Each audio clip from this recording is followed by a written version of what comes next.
सब कहते हैं कि घुंघराले बालों वाले टैटू वालों को नहीं हरा सकते। इंटरनेट कैफे में अचानक मरने के बाद मेरा पुनर्जन्म एक राष्ट्रीय खजाने वाले बाघ के रूप में हुआ। बाघ बनना भी काफी अच्छा है, न पढ़ाई की चिंता, न काम पर जाने की झंझट, कुछ भी नहीं करना पड़ता। इसे कहते हैं बिना कुछ किए आराम की जिंदगी। 2 साल में ही मेरा वजन सीधे 300 किलो के करीब हो गया और मैं वाइल्ड लाइफ सफारी पार्क का टाइगर किंग बन गया। मेरे अधीन 30 से ज्यादा छोटे भाई भी हैं। बस एक ही कमी है कि उम्र बहुत छोटी होती है। अगर मैं 100 साल जी पाता तो मैं 100 साल तक बस आराम फरमाता। बिना कुछ किए मुंह में खाना आ जाने की ये जिंदगी सच में बहुत आरामदायक है। खुद को मोटापे से बचाने के लिए मैं अक्सर कसरत भी करता हूँ। मम्मी, वो बड़ा बाघ कितना विशाल है। ये दूर से एक छोटी बच्ची की आवाज थी। क्या ये मेरे बारे में बात कर रही है? मैंने अपना विशाल सिर घुमाया और आवाज की दिशा में देखा। एक काली एसयूवी का शीशा थोड़ा सा खुला था, जिसमें से एक छोटा सा सिर बाहर झांक रहा था। वो सच में लगभग 5 साल की एक छोटी बच्ची थी। उसने 2 चोटियां बनाई हुई थीं, गाल भरे भरे, और वो बहुत ही प्यारी लग रही थी। मैंने उस छोटी बच्ची को देखकर एक अजीब सा मुंह बनाया। मम्मी, ये बड़ा बाघ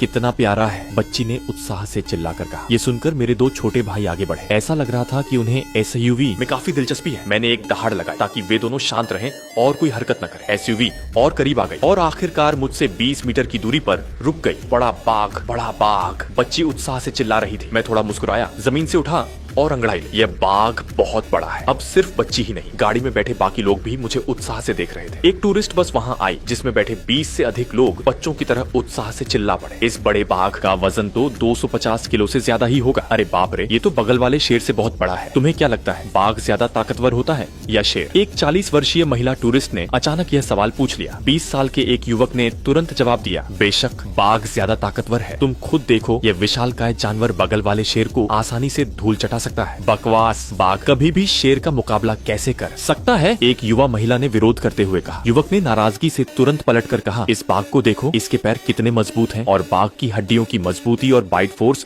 दोनों शेर से कहीं ज्यादा होती है। शेर इस बाघ के सामने टिक ही नहीं सकता। बकवास, नर शेर की गर्दन पर घने बाल होते हैं। भले ही इस मूंछ वाले कुत्ते की बाइट फोर्स ज्यादा हो, लेकिन इसके मुंह में सिर्फ बाल ही आएंगे। शेर बस 2 बार में इस मूंछ वाले कुत्ते को जमीन पर पटक कर रगड़ देगा। युवा महिला ने युवक को नीचा दिखाते हुए कहा, अच्छा ठीक है, आप लोग लड़िए मत। जहाँ तक बाघ और शेर के ताकतवर होने की बात है, मुझे लगता है कि शेर ज्यादा ताकतवर है। गाइड ने तुरंत स्थिति को संभालने की कोशिश की। युवक थोड़ा निराश होकर बैठ गया और धीरे धीरे बड़बड़ाने लगा, शेर बाघ जितना ताकतवर कहाँ होता है, किसी भी मामले में वो बाघ से बेहतर नहीं है। शेर तो कुत्तों की प्रजाति के ज्यादा करीब है, बाघ ही बिल्ली प्रजाति का सबसे बेहतरीन रूप है। जब युवा महिला ने देखा कि गाइड ने उसकी बात का समर्थन किया है तो वह गर्व से हंसने लगी। इस बेवकूफ जानवर को देखो, ये बगल वाले शेर राजा जितना राजसी कहाँ है। इसने मुझे मूंछ वाला कुत्ता कहने की हिम्मत कैसे की? क्या इसे नहीं पता कि पेकिंगीज जैसे शेर कुत्ते भी होते हैं? मैं तो बाघों का राजा हूँ। उन शेर कुत्तों को तो मैं चुटकियों में मसल सकता हूँ। जब मैं मन ही मन गुस्सा हो रहा था तभी मुझे कुछ अजीब महसूस हुआ। पास से ही एक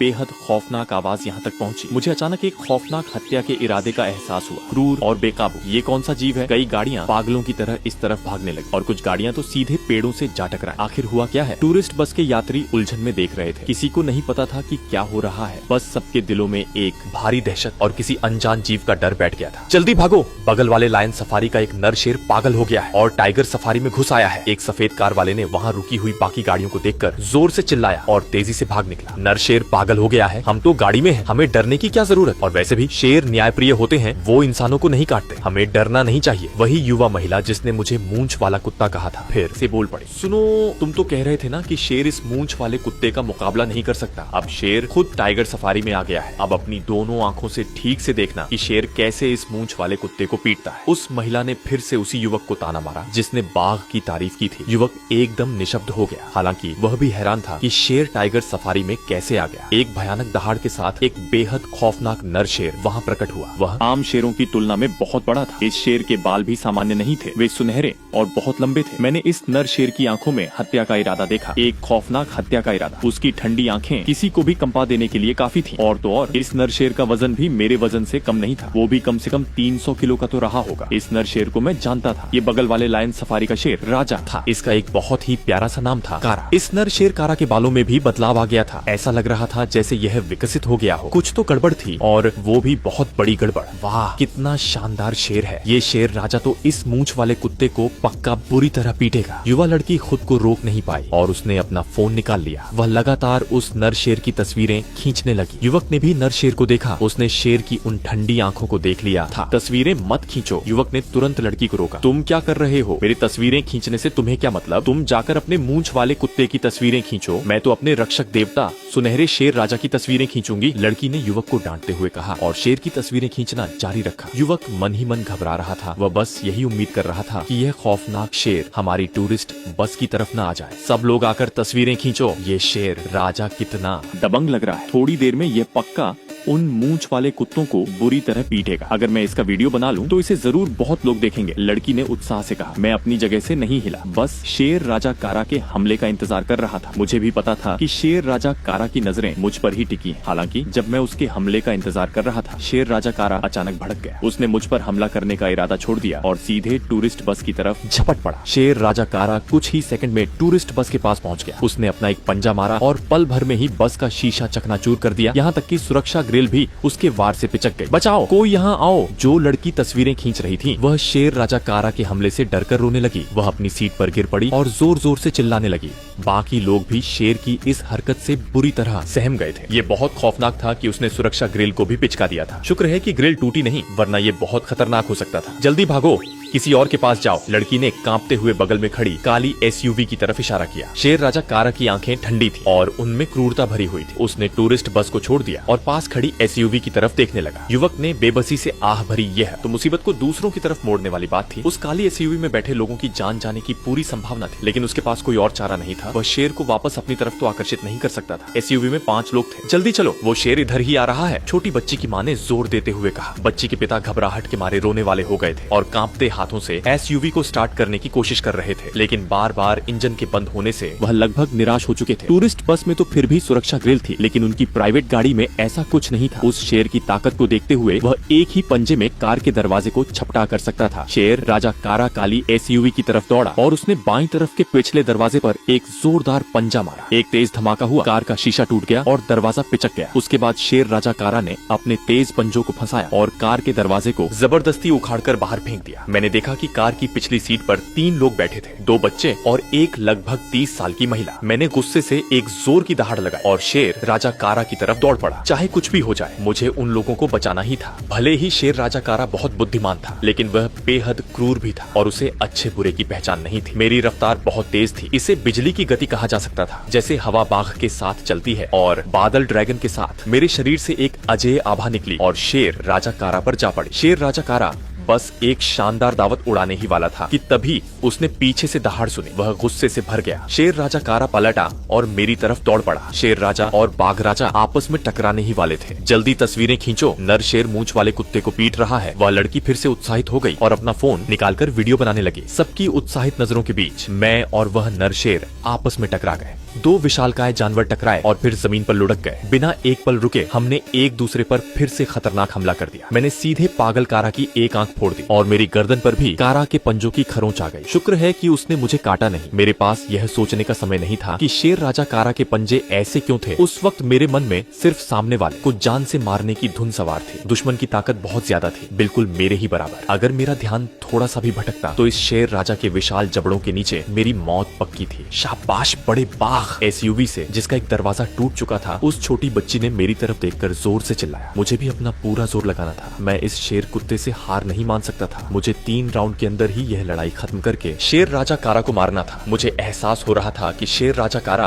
सामान्य नहीं है। उसके घाव भर रहे थे और वह और ज्यादा ताकतवर होता जा रहा था, मानो उसने कोई जादू कर लिया हो। मैं एकदम शांत था और फिर पलक झपकते ही मैंने शेर राजा कारा पर छलांग लगा दी। मेरा निशाना कारा की दूसरी आंख थी। कारा गुस्से से दहाड़ रहा था। उसे बदला लेना था। वह इस बाघ को काटकर मार डालना चाहता था और फिर उसे खाना चाहता था। उसे ऐसा महसूस हो रहा था कि अगर वह इस बाघ को खा लेगा तो वह और भी ज्यादा ताकतवर बन जाएगा। दूसरी मुठभेड़ शुरू हुई। सभी की सांसें हलक में अटक गई। कोई जोर से सांस लेने की हिम्मत भी नहीं कर पा रहा था। बाघ और शेर की लड़ाई। खौफनाक सुनहरा शेर राजा और टाइगर सफारी का बाघ राजा आपस में भिड़ गए। उस भयानक दृश्य ने वहाँ मौजूद हर किसी को डरा दिया। यहाँ तक कि मेरे छोटे भाई भी आगे आ गए और शेर राजा कारा पर हमला करना चाहते थे। मैंने शेर राजा कारा के चेहरे पर एक लंबा चीरा लगा दिया और उसकी पीठ पर कई गहरे घाव छोड़ दिए, लेकिन मैं कारा की दूसरी आंख नहीं निकाल पाया। मेरी हालत भी ठीक नहीं थी, मेरा पेट पूरी तरह से फट गया था। शेर राजा कारा निश्चित रूप से सबसे शक्तिशाली शेर राजा कहलाने लायक है, जो सवाना के उन जंगली शेर राजाओं से कहीं ज्यादा ताकतवर है। शेर राजा कारा की एक आंख अंधी हो गई और वह एक आंख वाला शेर राजा बन गया। उसकी वह भयानक आंख मुझे घूर रही थी। उसने आसमान की तरफ देखकर गुस्से से दहाड़ लगाई और फिर वहाँ से भाग गया। मैंने अपने घाव चाटे और उसका पीछा नहीं किया। शेर राजा कारा की दूसरी आंख में मैंने गहरी नफरत, गुस्सा, हैरानी और अविश्वास देखा। ये बुद्धिमानी थी। शेर राजा कारा की बुद्धिमानी बहुत अधिक थी। मुझे थोड़ी चिंता होने लगी। मुझे डर था कि यह शेर राजा और अधिक ताकतवर हो जाएगा और मुझसे बदला लेने वापस आएगा। मैं जमीन पर बिना हिले डुले लेट गया। अब मुझे बस चिड़ियाघर के मेडिकल स्टाफ के आने और मेरे घावों को सिलने का इंतजार करना था। वह मूंछों वाला कुत्ता कितना नीच है, उसने शेर राजा की आंख पर हमला किया। उस लड़की ने गुस्से में गाली दी। पास खड़े युवक ने यह सुना तो वह आग बबूला हो गया। वह शेर इंसानों को खाने वाला था। अगर यह बड़ा बाघ न होता तो उस काली एसयूवी में बैठे लोग पक्का मारे जाते। और यह सब सिर्फ इसलिए हुआ क्योंकि यह लड़की तस्वीरें खींच रही थी और उसने मुसीबत को काली एसयूवी की तरफ मोड़ दिया था और अब वह बाघ को नीच कह रही है। उसने ये सब रिकॉर्ड कर लिया था और थोड़ी देर में इसे इंटरनेट पर डालने वाला था। काली एसयूवी में बैठी छोटी बच्ची मुझे खून बहते देख बहुत चिंतित थी। बड़े बाघ, क्या तुम्हें चोट लगी है? मैंने अपना सिर घुमाकर उस छोटी बच्ची की तरफ देखा और मुस्कुराया। ये मेरे दिल से निकली एक सच्ची मुस्कान थी। बड़ा बाघ मुस्कुरा रहा है मम्मी, बड़ा बाघ मुस्कुरा रहा है। बच्ची ने उत्साह से चिल्लाकर कहा, बधाई हो होस्ट, आपको एक सच्चा प्रशंसक मिल गया है। अजय भाग्य प्रणाली शुरू हो गई है। क्या आप अपना शुरुआती उपहार लेना चाहते हैं? मुझे लगा कि मेरे दिमाग में कुछ खराबी आ गई है, वरना मेरे दिमाग में आवाजें क्यों गूंजती? जब आवाज कई बार गूंजी तब जाकर मुझे यकीन हुआ। मुझे बहुत खुशी हुई। आखिरकार मैं भी सिस्टम वाला एक बाघ बन गया था। शुरुआती उपहार प्राप्त करें।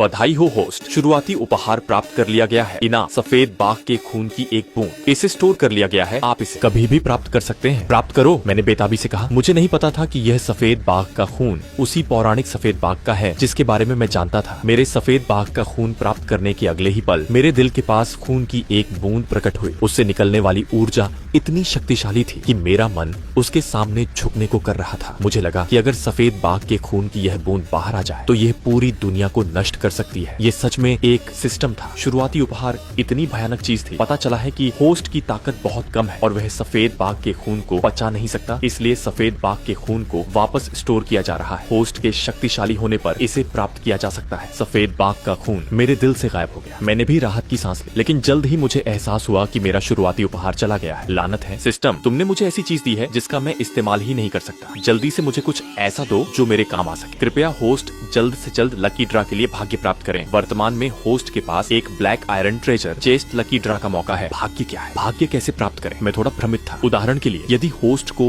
एक सच्चा प्रशंसक मिलता है तो वह एक black iron treasure chest draw कर सकता है। 100 लाइक्स मिलने पर भी एक black iron treasure chest draw किया जा सकता है। समझ गया। तो ये सच्चा प्रशंसक वो छोटी बच्ची है ना, जो शाओमेंग। मैंने याद कर लिया, इसी बच्ची ने मेरा सिस्टम एक्टिवेट करने में मदद की है। भविष्य में मैं उसे जरूर धन्यवाद दूंगा। लकी ड्रा डिंग, होस्ट ने 1 पाउंड स्पिरिट स्टोन जीता है। इसे स्टोर कर लिया गया है, कभी भी प्राप्त किया जा सकता है। मैं तुरंत खुश हो गया। मैंने सच में पौराणिक स्पिरिट स्टोन जीत लिया था। अगर मैं इस स्पिरिट स्टोन को सोख लूं तो क्या मैं और मजबूत हो जाऊंगा? स्पिरिट स्टोन की आध्यात्मिक ऊर्जा को कैसे सोखा जाए? होस्ट इसे सीधे निगल सकता है। सीधे निगलना एक अच्छा तरीका है। थोड़ा सा स्पिरिट स्टोन प्राप्त करें। मुझे लगा कि पहली बार में थोड़ा ही लेना चाहिए, कहीं मेरा पेट खराब ना हो जाए। अगले ही पल मेरे पेट में एक छोटा सा पत्थर आ गया। ये सीधे मेरे पेट में आ गया था। ये तो बहुत बढ़िया है, मुझे इसे चबाने की जरूरत भी नहीं पड़ी। जल्द ही मुझे एक गर्म धारा का एहसास हुआ जो मेरे पेट से पूरे शरीर में बह रही थी। मेरे फटे हुए घाव भर रहे थे और मेरी हड्डियां भी इसे सोख रही थी। वह गर्म धारा और भी मजबूत हो गई, लेकिन कुछ ही सेकंड में वह गर्म धारा गायब हो गई। सारे स्पिरिट स्टोन प्राप्त करो। मेरे पेट में फिर से एक बड़ा सा पत्थर आ गया। पेट थोड़ा भरा भरा लग रहा था, लेकिन वह गर्म धारा भी पहले से 9 गुना बड़ी थी। मुझे बस गर्माहट महसूस हो रही थी। मेरी ताकत कम से कम 1% तो बढ़ ही गई थी। ये बहुत अच्छा था। लेटे लेटे ही मैं मजबूत हो रहा था। सिस्टम एक्टिवेट होने से लेकर स्पिरिट स्टोन प्राप्त करने तक सिर्फ कुछ ही मिनट बीते थे। हालांकि इन्हीं कुछ मिनटों में वाइल्ड लाइफ सफारी पार्क की रेस्क्यू टीम आ गई। दरअसल शेर राजा कारा के म्यूटेंट बदलने होने के बाद चिड़ियाघर के सुरक्षा गार्डों को इसका पता चल गया था और वे तुरंत शेर सफारी पहुंच गए थे। लेकिन उन्हें कहां पता था कि नर शेर कारा इतना खूंखार हो चुका है कि उसने उनकी गाड़ी को ही पलट दिया और फिर न जाने कहां भाग गया। मजबूरन उन्होंने हर जगह उसकी तलाश की और अंत में कंट्रोल रूम के कैमरों में देखा कि नर शेर कारा बाघों के बाड़े में घुस गया है। इसलिए वे तुरंत यहाँ दौड़े चले आए। गार्ड आ गए। कुछ कार मालिक जो डर के मारे सांस भी नहीं ले पा रहे थे, वे खुशी से चिल्ला उठे। उन्हें अभी अभी ऐसा लगा था जैसे वे मरने वाले हैं। उन्होंने पहली बार मौत को इतने करीब से देखा था। गार्ड, जल्दी से उस बाघ को मार दो, वह अभी इंसानों को खाने वाला था, उस लड़की ने गार्डों पर चिल्लाते हुए कहा। जब गार्डों ने टूरिस्ट बस की एक यात्री को यह कहते सुना कि बाघ इंसान खाने वाला है तो वे तुरंत घबरा गए। अगर बाघ सच में इंसानों को खाता है तो चिड़ियाघर प्रशासन को इसकी जिम्मेदारी लेनी होगी और ऐसे आदमखोर बाघ को हर हाल में मारना ही पड़ेगा। हालांकि यह सब कैसे करना है इसका फैसला तो अधिकारी ही करेंगे। एक गार्ड ने अपनी ट्रैंक्विलाइजर बेहोशी की गन उठाई और मेरी तरफ तान दी। बाघ को मत मारना, उस बाघ ने लोगों की जान बचाई है, उसने उस परिवार को शेर के मुंह से बचाया है। अगर यकीन नहीं है तो मुझसे पूछ लो, युवक ने गार्ड से चिल्लाकर कहा। गार्ड ये सुनकर चकरा गया। लड़की कह रही थी कि बाघ इंसानों को खाने वाला है और लड़का कह रहा है कि बाघ ने लोगों को बचाया है। आखिर यहाँ चल क्या रहा है? अंकल, इस बड़े बाघ ने ही हमें बचाया है, इसने शेर को भगा दिया और हमारी जान बचा ली। 5 साल की जो शाओमिंग जोर से चिल्लाई। हाँ गार्ड साहब, अगर यह बाघ न होता तो हमारे पूरे परिवार की जान चली जाती। आपको जल्दी से उस शेर को मार देना चाहिए और यह बाघ घायल हो गया है, कृपया जल्दी से इसका इलाज करें। जो शाओमिंग के पिता ने अभी अभी हुई घटना के बारे में जोर से बताते हुए कहा। गार्ड ने सिर हिलाया और कहा, चिंता मत कीजिए, मैं पहले इस बड़े बाघ को बेहोश कर देता हूँ, फिर मेडिकल स्टाफ को इसे देखने के लिए बुलाता हूँ। ये कहते हुए गार्ड ने गोली चला दी और बेहोशी का इंजेक्शन मेरे कूल्हे पर आ लगा। इस बार मैं रास्ते से नहीं हटा, वरना यह ट्रैंक्विलाइजर गन मुझे कभी नहीं लग पाता। इस बेहोशी की दवा का मुझ पर कोई असर नहीं होने वाला था, लेकिन और इंजेक्शन खाने से बचने के लिए मुझे बेहोश होने का नाटक करना ही पड़ा। बहुत अच्छे, गार्ड से मुझे मरवाने की कोशिश की, मैंने तुम्हें याद कर लिया है। उम्मीद है तुम इतनी जल्दी नहीं मरोगी। मैंने मन ही मन उस औरत का चेहरा याद कर लिया। वैसे तो मैं बहुत शांत स्वभाव का हूँ, लेकिन जो मेरी जान लेना चाहता है उसके लिए मेरे दिल में कोई रहम नहीं है। वाइल्ड लाइफ सफारी पार्क के 2 मेडिकल कर्मचारी वहाँ पहुँचे और जब उन्होंने मुझे देखा तो वे बुरी तरह डर गए। कोई बात नहीं, हमने इस बड़े बाघ को बेहोशी का इंजेक्शन दे दिया है, ये हिलेगा नहीं। सुरक्षा गार्ड कप्तान लियू मिंग ने पूरे विश्वास के साथ कहा। ठीक है, मैं अभी इस बड़े बाघ का इलाज करता हूँ। दोनों डॉक्टर हिम्मत करके मेरे शरीर के पास आए, लेकिन उनके पैर कांप रहे थे। यह बाघ बहुत विशाल था, सिर से लेकर पीछे तक इसकी लंबाई 3 मीटर थी और अगर पूंछ को भी मिला लिया जाए तो यह पूरे 4 मीटर का था। हालांकि यह गहरी नींद में सो रहा था, लेकिन फिर भी हर कोई इससे खौफ खा रहा था। सभी यात्री ध्यान दें, आप लोग तुरंत यहाँ से चले जाएं। सुरक्षा गार्ड कप्तान लियू मिंग ने डंडा पकड़कर आसपास भीड़ लगाए लोगों से कहा, हम इस बड़े बाघ को देखना चाहते हैं, क्या यह ठीक हो जाएगा? देखना बंद कीजिए, ये बिल्कुल ठीक है, लियू मिंग ने फिर से चिल्लाकर कहा। ठीक है, ठीक है, हम बस एक नजर देखेंगे और फिर जल्दी चले जाएंगे। सुरक्षा गार्ड कप्तान लियू मिंग का सिर दर्द से फटने लगा था। वह भागा हुआ शेर कारा अभी तक पकड़ा नहीं गया था और उन्हें डर था कि कहीं शेर कारा फिर से किसी पर हमला न कर दे, क्योंकि पहले ही किसी की जान जा चुकी थी। चिड़ियाघर के अधिकारियों ने पुलिस को भी बुला लिया था और वे अभी पीड़ितों के परिवारों से बातचीत कर रहे थे। और गार्डों के रूप में हमारा काम सभी यात्रियों की सुरक्षा सुनिश्चित करना था और साथ ही जल्द से जल्द उस शेरकारा को ढूंढना भी था। शेरकारा को ढूंढने के लिए हमारे पास सिर्फ ट्रैंक्विलाइजर गन थी। हमने अभी अभी शेरकारा को गोली मारी थी, लेकिन कारा को कुछ नहीं हुआ था। अचानक उसके दिमाग में एक सवाल आया, अगर यह बाघ शेर राजा कारा को हरा सकता है तो क्या इस पर भी बेहोशी की दवा बेअसर होगी? ये सोचते ही सुरक्षा गार्ड कप्तान लियू मिंग बुरी तरह घबरा गया और उसके पैर कांपने लगे। अगर बाघ ने फिर से किसी को नुकसान पहुंचाया तो यह उसकी ड्यूटी में लापरवाही मानी जाएगी। लियू मिंग ने मुश्किल से मुड़कर देखा कि दोनों मेडिकल कर्मचारी बाघ का खून रोकने में लगे हुए हैं, तो उसने राहत की सांस ली। चलो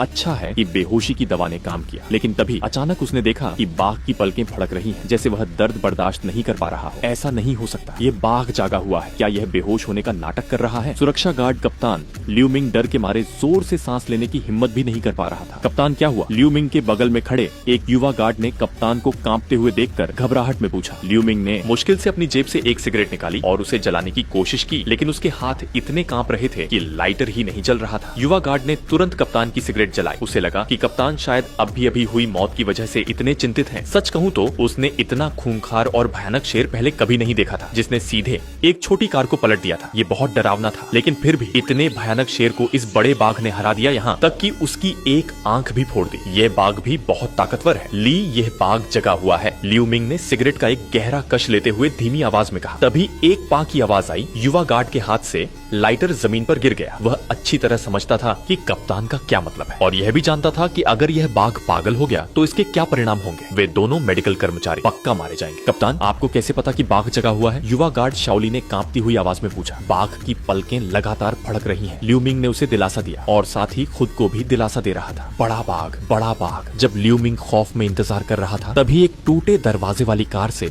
एक छोटी बच्ची उतरी और सीधे मेरे पास आ गई। लियू मिंग यह देखकर बुरी तरह डर गया। गया। वह बच्ची को वहाँ से जाने के लिए चिल्लाना चाहता था, लेकिन उसकी आवाज नहीं निकली। उसके पैर अभी भी कांप रहे थे। जो शाओमिंग मेरे पीछे आए और अचानक अपना हाथ बढ़ाकर मेरी पूंछ पकड़ ली। जैसे ही मेरी पूंछ पकड़ी गई, मैं लगभग उछल ही पड़ा था। मुझे बहुत गुदगुदी हो रही थी और मेरा हिलने का बहुत मन कर रहा था। मेडिकल कर्मचारियों ने जो शाओमिंग को देखकर मुस्कुराते हुए कहा, छोटी बच्ची जल्दी वापस जाओ, यहाँ बहुत खतरा है। जो शाओमिंग ने एक प्यारी सी मुस्कान के साथ कहा, अंकल कोई खतरा नहीं है, बड़ा बाघ मेरी रक्षा कर रहा है। ये कहते हुए उसने मेरी पूंछ को जोर से खींच लिया। मैं परेशान हो गया, इस छोटी बच्ची को मेरी पूंछ खींचना इतना पसंद क्यों है? वैसे तो कोई बात नहीं थी, बस मुझे बहुत गुदगुदी हो रही थी और मेरा हिलने का मन कर रहा था। तभी एक काली कार बाघों के बाड़े में घुसी। सुरक्षा कप्तान लियू मिंग ने जब उस काली कार को देखा तो उसने राहत की सांस ली। जल्द ही वह काली कार पेट्रोलिंग कार के पास रुकी। कार से एक महिला बाहर आई। वह लगभग 22-23 साल की लग रही थी और उसकी खूबसूरती किसी मशहूर अभिनेत्री से कम नहीं थी। शाओलो, तुम आ गई। लियू मिंग को बहुत खुशी हुई। लुओ अनकी ने बड़े बाघ का इलाज होते देखा तो वह चिंतित हो गई। कप्तान लियू, मैंने सुना है कि नर शेर कारा बाघों के बाड़े में घुस आया था, आखिर हुआ क्या है और पंगडा कैसे घायल हो गया? लुओ अनकी ने पूछा। आज उसकी छुट्टी थी और वह अपने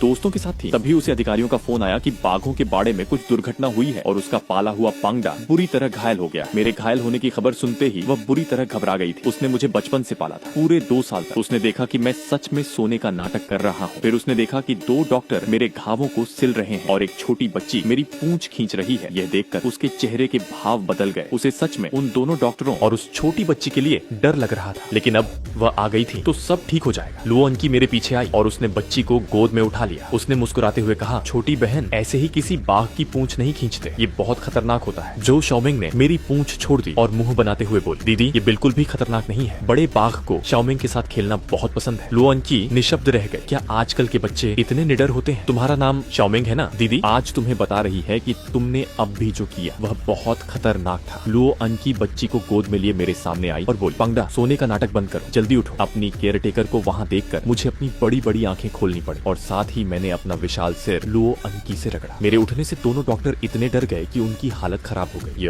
क्या इस बाघ को बेहोश नहीं किया गया था? दोनों डॉक्टर हकलाते हुए बोले, अरे बाप रे, ये बाघ कैसे उठ गया? क्या बेहोशी की दवा का असर खत्म हो गया? क्या ये बाघ लोगों को काटेगा? बाघ को देख रहे पर्यटक हैरान रह गए। अब भी कुछ ही मिनट तो हुए थे और यह बाघ जाग गया। ये मूंछों वाला कुत्ता सोने का नाटक कर रहा था। क्या ये इंसानों को खाना चाहता है? वह युवा लड़की फिर से चिल्लाई। पास खड़े युवक का मन कर रहा था कि वह इस लड़की को खूब पीटे। क्या उसे दिख नहीं रहा कि बाघ अपनी केयरटेकर के साथ प्यार जता रहा है? लेकिन यह केयरटेकर भी बहुत खूबसूरत है और हिम्मत वाली भी। इतने बड़े बाघ से भी नहीं डर रही। लुओ अनकी ने मेरे बड़े सिर को सहलाया और मेरे बालों में हाथ फेरा। दीदी मुझे भी छूना है। जो शाओमिंग ने भी अपना हाथ मेरे बड़े सिर की तरफ बढ़ा दिया। मैंने उसे मना नहीं किया। इसी प्यारी बच्ची की वजह से मेरा सिस्टम एक्टिवेट हुआ था। मैं खुद को रोक नहीं पाया और अपनी बड़ी जीभ निकालकर बच्ची का चेहरा छाट लिया। जो शाओमिंग खुशी से खिलखिलाकर हंस पड़ी। जो शाओमिंग हंस रही थी, लेकिन बाकी सभी लोग बुरी तरह डरे हुए थे, खासकर उसके माता पिता। शाओमिंग जल्दी वापस आओ। जो शाओमिंग के पिता बेहद डरे हुए थे। उन्हें डर था कि कहीं मैं उनकी बेटी को उठाकर न ले जाऊं। सच में एक नवजात बछड़ा बाघ से नहीं डरता। लुओ अनकी ने जो शाओमिंग को वापस उसके पिता को सौंप दिया और मुस्कुराते हुए बोली, चिंता मत कीजिए, पंगडा बहुत समझदार है और वह कभी किसी को नहीं काटता। जो चंग ने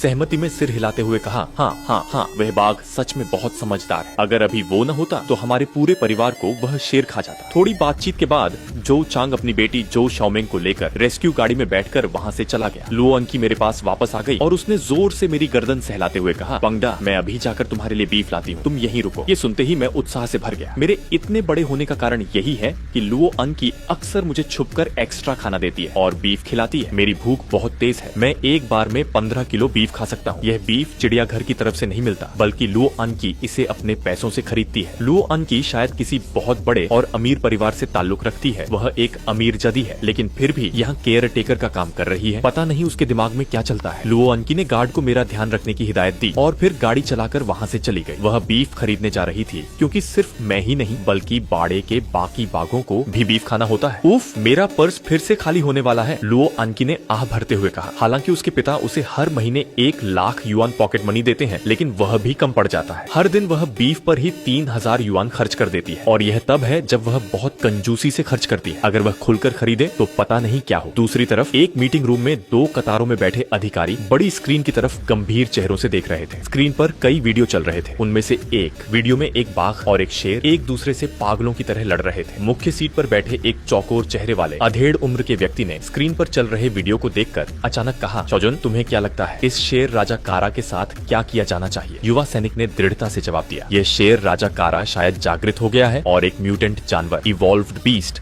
बन गया है। लेकिन यह कारा बहुत खूंखार है। जागृत होते ही इसने इंसानों पर हमला करना शुरू कर दिया है। मुझे लगता है कि इसे जल्द से जल्द मार देना चाहिए, वरना इसके परिणाम बहुत भयंकर हो सकते हैं। चौकोर चेहरे वाले अधेड़ व्यक्ति ने सिर हिलाया। पिछले कुछ महीनों में जानवरों द्वारा इंसानों पर हमले की कई घटनाएं हुई थी। ये जानवर आकार में काफी बड़े हो गए थे और बेहद खूंखार भी। स्पेशल अफेयर्स ब्यूरो की स्थापना 2 महीने पहले इसी वजह से की गई थी, ताकि जानवरों में हो रहे इस म्यूटेशन पर शोध किया जा सके। शोध के बाद उन्होंने पाया कि दुनिया के वातावरण में एक रहस्यमयी ऊर्जा आ गई है, जिसे उन्होंने स्पिरिचुअल एनर्जी नाम दिया था। और इसी स्पिरिचुअल एनर्जी के कारण कई जानवरों में बदलाव आ रहा था और वे ज्यादा ताकतवर हो रहे थे। शेर राजा कारा भी उन्हीं में से एक प्रमुख उदाहरण था। तो उस बाघ राजा पंगडा के बारे में आप लोग क्या करने वाले हैं? ये बाघ राजा पंगडा इंसानों को नुकसान नहीं पहुंचाता, बल्कि इसने लोगों की जान बचाई है। उसकी केयर टेकर लुओ अनकी तो इस बाघ को निर्देश भी दे सकती है। ये एक अच्छा बाघ है, युवा सैनिक ने निष्कर्ष निकाला। मैं तुमसे यह पूछ रहा हूँ कि क्या तुम देखकर बता सकते हो कि इस पंगडा में कोई म्यूटेशन हुआ है या नहीं? चौकोर चेहरे वाले व्यक्ति ने फिर से पूछा। युवा सैनिक ने वीडियो को ध्यान से देखा और अपना सिर हिलाते हुए कहा, शायद इसमें कोई म्यूटेशन नहीं हुआ है। आप लोगों को क्या लगता है? चौकोर चेहरे वाले व्यक्ति ने बाकी लोगों से पूछा। सबने सहमति जताई कि आम बाघों की तुलना में पंगडा बस आकार में थोड़ा बड़ा है, इसके अलावा उसमें कोई और फर्क नहीं है। काफी देर सोचने के बाद चौकोर चेहरे वाले व्यक्ति ने आदेश दिया, शाओजुन, तुम चिंगशन वाइल्ड लाइफ सफारी के शेर राजा कारा के मामले को संभालो। उसे जल्द से जल्द मार गिराना सुनिश्चित करो। जहाँ तक बात बाघ राजा की है, अभी उस पर कोई कार्रवाई मत करो, लेकिन उस पर कड़ी नजर रखो। अगर उसमें म्यूटेशन होता है तो तुरंत रिपोर्ट करना। बाकी सभी लोग जंगली जानवरों और चिड़ियाघरों पर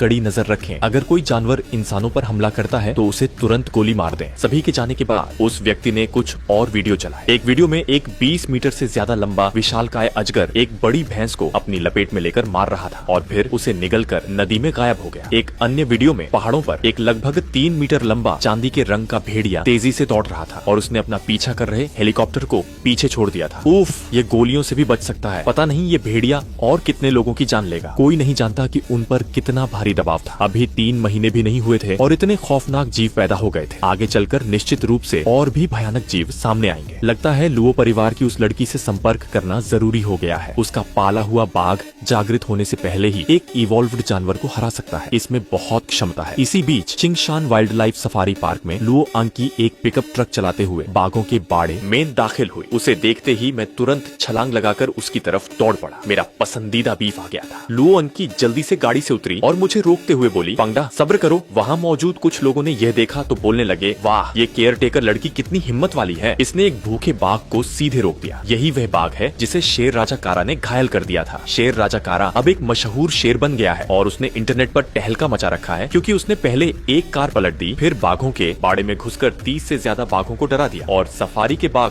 राजा पंगडा को भी बुरी तरह घायल कर दिया। कोई और बोला, हाँ सच में ये बेवकूफ बाघ तो किसी काम का नहीं है। मेरे कान बहुत तेज है। मैं 100 मीटर के दायरे में हवा और घास की हर सरसराहट को साफ सुन सकता हूँ, तो 30 मीटर दूर से आ रही आवाजों की तो बात ही क्या है। लानत है, ये साफ था कि मैंने ही उस शेर राजा कारा को मार भगाया था। अगर कारा वहाँ से नहीं भागता तो मैं पक्का उसे जान से मार देता। भला मैं बेवकूफ बाघ कब से बन गया? सच में ये बात किसी भी बाघ को गुस्से से पागल कर सकती है। और तो और अब मैं पहले से भी ज्यादा ताकतवर हो गया हूँ। अब तो मैं उस शेर राजा कारा को बहुत बुरी तरह पीट सकता हूँ। लुओ अनकी को 30 मीटर दूर खड़ी उन 2 लड़कियों की बातें सुनाई नहीं दी। वह अपने लाइव स्ट्रीमिंग उपकरणों को सेट कर रही थी और बाघों का लाइव प्रसारण करने की तैयारी कर रही थी, क्योंकि उसके पास अब पैसे नहीं बचे थे। सिर्फ एक बाघ ही उसके सारे पैसे खत्म करने के लिए काफी था और यहाँ तो 30 से ज्यादा बाघ थे। लो 250 किलो के 2 और बाघ वहाँ आ गए। युनजी, तुनजी, तुम दोनों थोड़ी देर बाद खाना। लुओ अनकी ने तुरंत आगे बढ़कर अभी अभी आए उन दोनों नर बाघों को रोक दिया। हालांकि उसने 250 किलो के इन दोनों बाघों को बचपन से नहीं पाला था, लेकिन ये पंगडा के पक्के वफादार छोटे भाई थे, इसलिए उसे इन दोनों बाघों के लिए भी